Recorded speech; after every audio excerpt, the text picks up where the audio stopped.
question I have for you, which I Mm. think was one of the first topics we thought of for this. Hit me.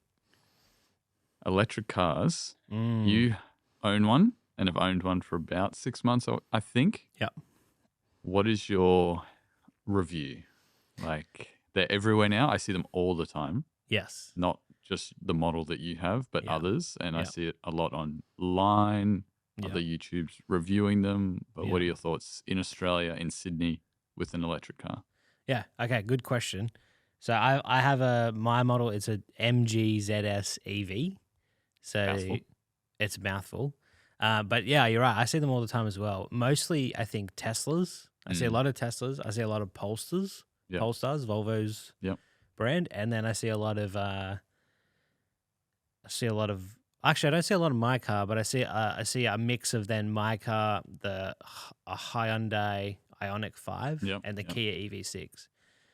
I've seen less of the Kia, but yeah, I've seen a couple. I haven't seen heaps of those. And to be honest, when we were looking originally, we went to Kia first because I really like the look of the EV6. Yeah. I didn't think we could have afforded one anyway, but you have to wait 3-4 years to get one. So even if you order one now, you don't get it for like 4 years, which seems crazy to me because I have a feeling that there'll be a new car out by then anyway. So If not multiple. you'd feel pretty annoyed if you'd order a car and then like it arrives and it's like 3 years ago's model. Yeah. Anyway, so that was weird. But what's it been like owning an electric car? It's been good. It's really nice to drive. It's cheaper to run, obviously. Servicing is cheaper. And we've only owned it for 6 months, so we've never had it serviced yet. But based on the prices we were given when we bought it, the servicing's about the same cost, but it's double the kilometers and distance. Right. So instead of getting your car serviced every year, for our car at least, and I think most electric cars, you only have to do it every 2 years. Wow. Or 20,000 kilometers, depending on how much you drive. Yeah. So all things considered, that's like half the cost on servicing. And then fuel is quite expensive at the moment. At the moment, it's like roughly $2 a litre here in Australia. I filled up for $2.50. Whoa. I did not fill the tank. Holy moly. Where was that? That was back home, so Blue Mountains, up that way. Oh, jeepers. But that was on, I want to say Sunday, so yesterday. Okay. Yeah, it was just That's ludicrous. rough. Okay. So I put like $30 in or something. Okay, so like let's say minimum it's $2 at the moment. I think some places you're still found for like $1.96 or something, but fuel's expensive.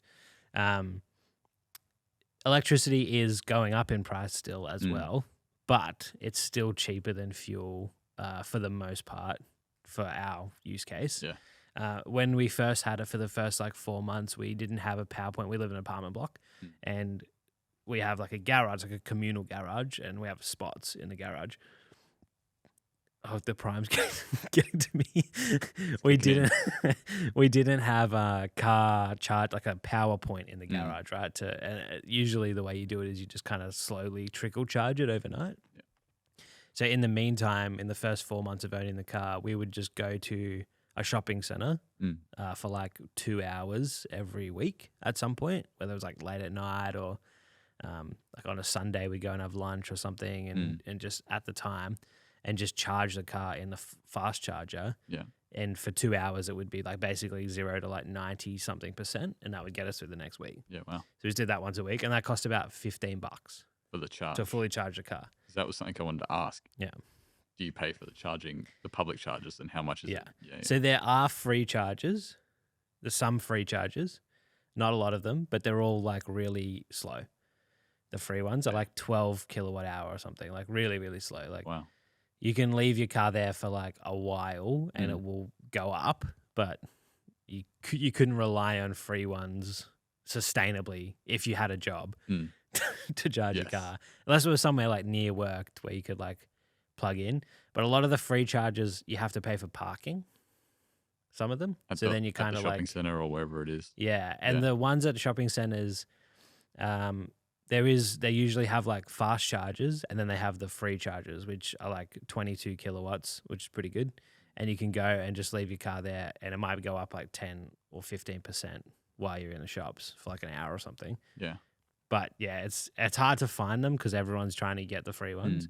And it's slow. So if you've got plenty of time or you're not in a rush to like get your car charged, then sure, you could probably just like go around and charge your car completely for free.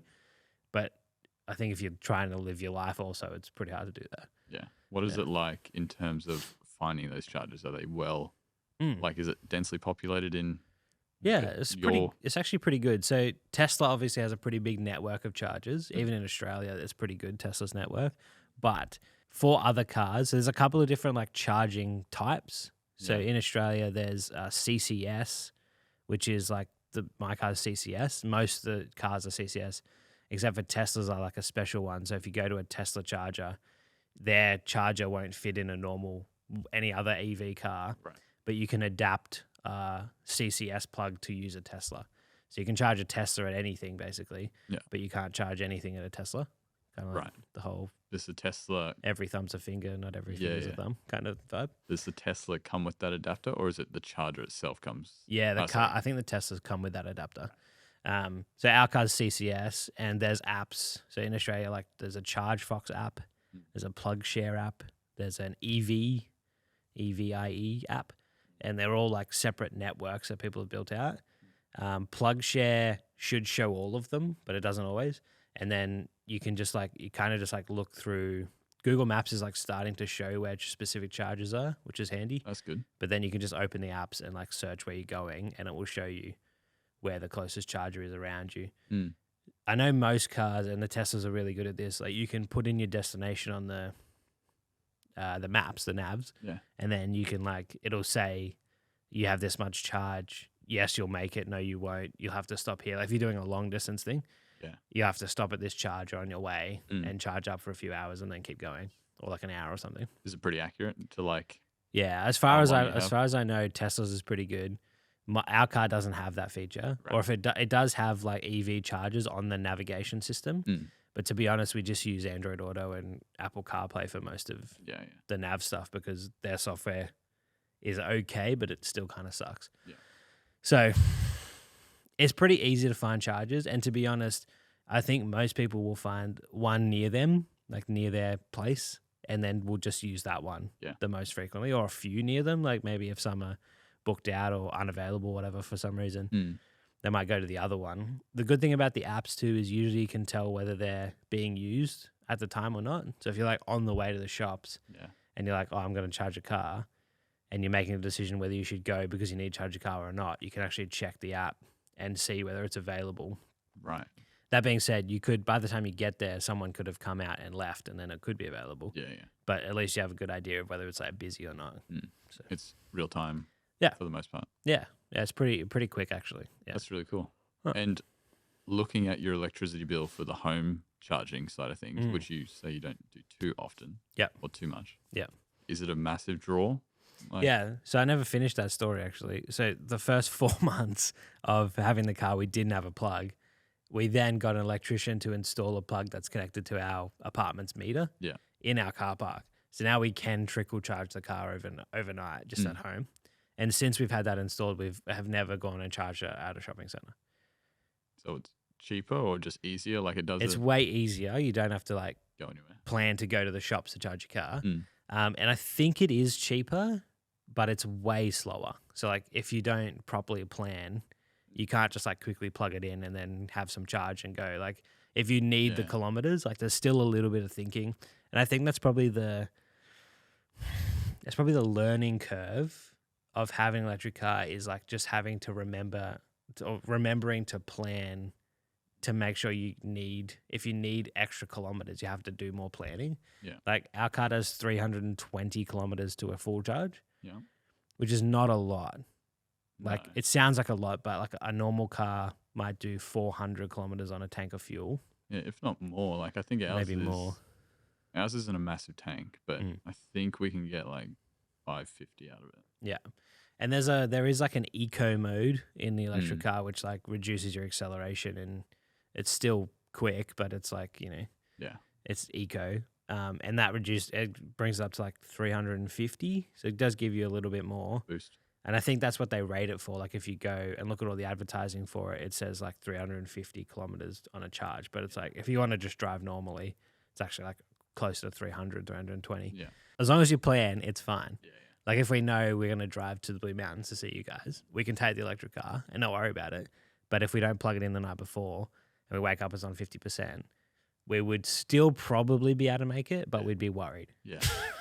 So I think you should make it, but yes, it would be dicey. Yeah, that's right. Like we'd still be fine. And you have to consider things like hill. I mean, same with a fuel, like same with a petrol car.